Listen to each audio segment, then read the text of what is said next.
नमस्कार दोस्तों, फिर से एक बार स्वागत है आप सबों को हमारे चैनल मोटिवेशनल मोमेंटम में। आज हम स्वामी विवेकानंद जी की 3 कहानियों को लेकर आया हूँ। इसे ध्यानपूर्वक सुनने की कोशिश कीजिएगा। स्वामी विवेकानंद जी एक बार बोले कि अपने जीवन का एक लक्ष्य निर्धारित करो, अपने पूरे शरीर को उस लक्ष्य से भर दो और दूसरे को अपनी जिंदगी से बाहर निकाल दो। यही सफल होने का मूल मंत्र है। हम में से तो कई लोग अब्दुल कलाम साहब को अपना आदर्श मानते हैं, लेकिन क्या आपको पता है आदर्श कौन है? स्वामी विवेकानंद। और सिर्फ यही नहीं बल्कि सुभाष चंद्र बोस, लाल बहादुर शास्त्री और भी कई सारे लीजेंड्स हैं जिनके आदर्श स्वामी विवेकानंद जी हैं। आज हम स्वामी विवेकानंद जी के जीवन के 3 कहानियों को बताने वाले हैं। वो जीवन की बहुत बड़ी सीख होगी।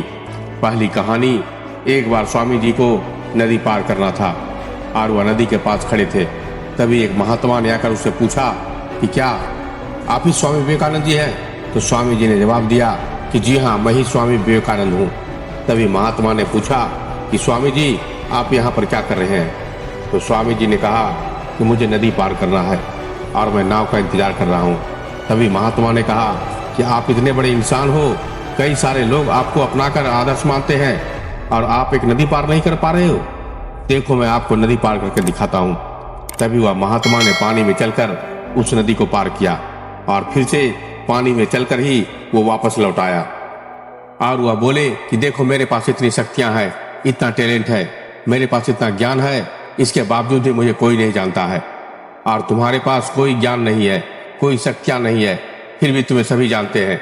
तभी स्वामी जी ने मुस्कुराए और महात्मा से पूछा कि तुम्हें यह विद्या सीखने में कितना समय लगा? महात्मा ने कहा कि 15 साल। इतने में स्वामी जी की नाव आ गई और स्वामी जी महात्मा को नाव में बैठाया और वहां से चल दिए।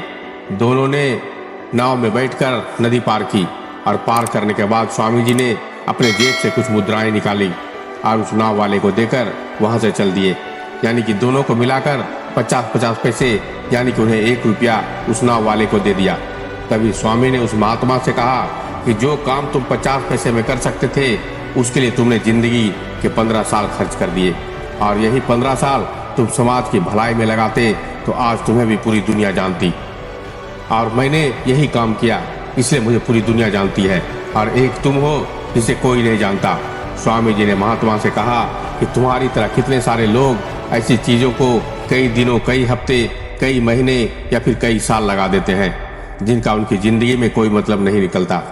इसलिए अपनी टाइम को ऐसी जगह लगाओ जहां पर उसका एक्चुअल में कोई सेंस निकले, क्योंकि टाइम से बढ़कर इस दुनिया में कोई चीज नहीं है। अगर समय बर्बाद तो आपकी जिंदगी बर्बाद। दूसरी कहानी समझिए। स्वामी जी किसी सड़क पर चल रहे थे, तभी कुछ बंदरों ने उसके पीछे पड़ गए। कई बंदर उन पर लपक रहा था तो कई उनको घूर रहा था, तो कोई उनका प्रसाद छीनने की कोशिश कर रहा था और स्वामी जी उन बंदरों से पीछा छुड़ाना चाह रहे थे और स्वामी जी वहां से भागने लगे। तभी एक आदमी ने स्वामी जी से कहा कि आप डरिए मत, बल्कि इनका सामना कीजिए। आप जितना इससे डरोगे तो यहाँ आपको उतना ही ये डराएंगे।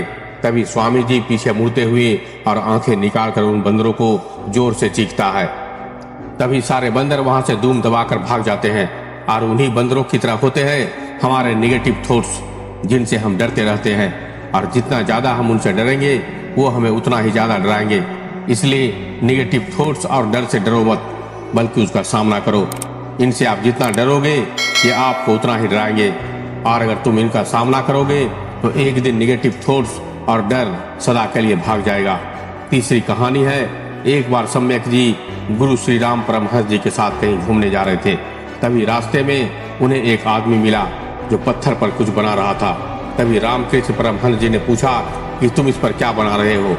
तभी उस व्यक्ति ने बड़े ही सरलतापूर्वक जवाब दिया कि मैं एक राजा की मूर्ति बना रहा हूँ।